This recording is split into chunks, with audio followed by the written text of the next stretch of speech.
ఒకవేళ ఈరోజు నిన్ను గుర్చి నన్ను గుర్చి సాక్ష్యం ఇవ్వాలంటే, నిన్ను గుర్చి నన్ను గుర్చి ఏదైనా మాట పలకాలంటే ఆయన నుండి మనం ఎలాంటి మాట వినాల్సి వస్తుంది, మనం ఎలాంటి బిరుదులు పొందుకుంటాం, లేదంటే మన గురించి దేవుడు ఎలాంటి మాటలు పలుకుతాడు ఒకసారి మనం ఆలోచించుకోగలిగితే మనం చాలా జాగ్రత్తగా చాలా యోగ్యంగా బ్రతుకుతాం. చూడండి, ఒక వ్యక్తి చనిపోయిన తర్వాత వారిని గురించి చాలా మాటలు చాలామంది చెప్తూ ఉంటారు.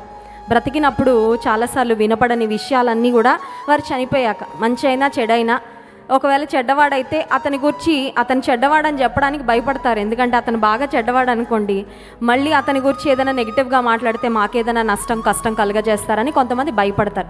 మంచి వాళ్ళు ఎంత మంచి చేసినా ఎంత మేలు చేసినా బ్రతికున్నప్పుడు అయ్యా నువ్వు నాకు సహాయం చేసావయ్యా, నేను నీకు కృతజ్ఞుడిని కృతజ్ఞురాల్ని అని చెప్పుకోకుండా చనిపోయాక వచ్చి గొప్పగా చెప్తా ఉంటారు. వీళ్ళండి ఈయనండి మామూలు వ్యక్తి కాదండి, ఈవిడండి చాలా మహానుభావురాలండి, మాకు ఇలా సహాయం చేసింది అలా సహాయం చేసిందని. అందుకని ఒక దైవజనుడు ఏమంటాడంటే, మన జీవితంలో జీవించేటప్పుడు మనం చనిపోయిన తర్వాత మన గురించి ఎలాంటి మాటలు మనం వినాలని ఆశపడుతున్నామో అలా మనం జీవించగలిగితే మన జీవితం ఖచ్చితంగా ఆశీర్వాదకరంగా ఆదర్శవంతంగా ఉంటుంది. హల్లెలూయా. మనందరం కూడా మన గురించి మంచి మాటలే చెప్పబడాలని ఇష్టపడతామే, మంచి మాటలు పలకబడాలని ఆశపడతామే, ఒక మంచి సాక్ష్యాన్ని పొందుకోవాలని ఆశపడతామే. సో ఆ ఆలోచనను మన దృష్టిలో పెట్టుకొని మనసులో పెట్టుకొని యోగ్యమైన జీవితము యోగ్యమైన ప్రవర్తన కలిగి జీవిస్తే ఖచ్చితంగా మన జీవితం ద్వారా దేవునికి మహిమ వస్తుంది.